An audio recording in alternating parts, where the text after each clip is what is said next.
Well, I've got a couple guys up here, and Bobby Scott, Dale Mullikin are a couple of our elders, and anytime we can get these guys up on stage to hear from them, it's a great opportunity for us to hear from them, specifically on this topic of this offering that we're taking on December 12th called the Advent Offering. And basically, what we did as elders, we got away a little over a month ago and spent some time praying and seeking God. And it's clear that God is on the move here. God is doing so many amazing things.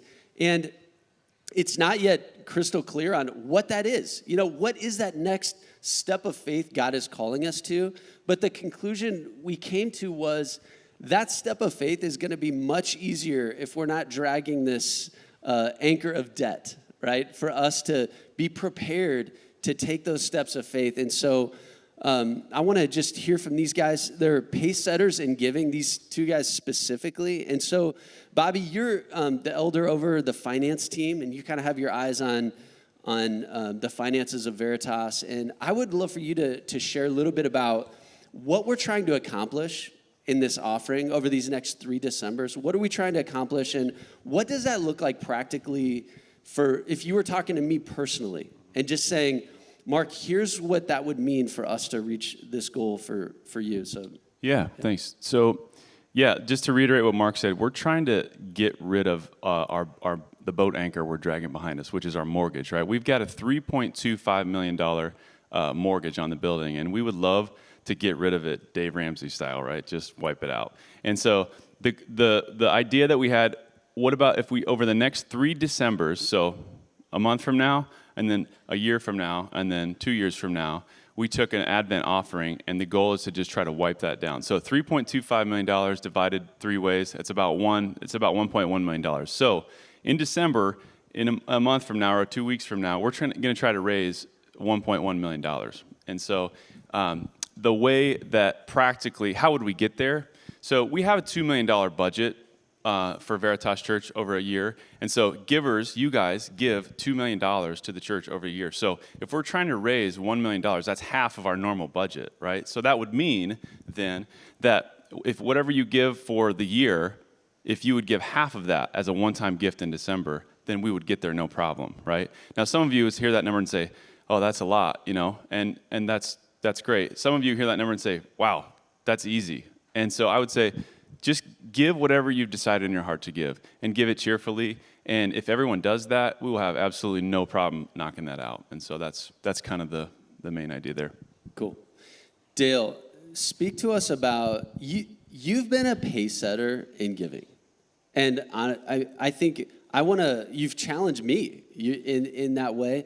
Tell us your story about your journey in giving and even in the life of Veritas, what that's looked like for you and Lori. Yeah, it was probably 8 years ago. I was at a elder meeting up in, we had a little retreat up in Cedar Rapids, and we were all sitting around the room, and we were getting ready to purchase some land. It wasn't this land, it was some land south of Iowa City, but we had lots of starts and stops with land and buildings, and Mark was challenging us, and we really wanted to be out in front. So Mark challenged us and asked each of us, what would you give to this campaign? And I remember giving an amount, and then having another elder over here say to me, hey, Dale, I think you should add a 0 to that. And I was shocked and not thinking I could do that, and even almost argued that, oh, no way I could do that. And went home and spent some time with Lori. We searched our hearts. We prayed about it. And we decided to take a step of faith and give more than we've ever given before, an amount that we were shocked that we would even attempt to do. And we did it. And God has blessed us so much, but more importantly, this church has blessed us so much. I wish they'd give me the whole hour to talk about all the stories of people who have had their lives changed that I've been able to see over the last 10, 11 years here at Veritas. It's so exciting.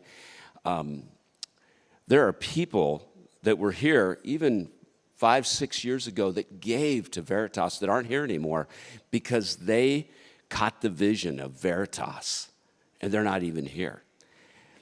2 Corinthians 9 talks about a cheerful giver, not giving out of compulsion or being forced to do it, but searching their hearts and doing it in a cheerful way. And that's really what we're looking for. We're not looking for anybody to say, oh, I have to do this. For me, it was, man, I spent a lot of time looking at my heart. Each and every year, I do the same thing. Lori and I sit down at the end of the year and we talk about, can we do this again? And we've done it almost every single year, even without the campaign, because we believe it is a great mission here at Veritas. God's not done with Veritas.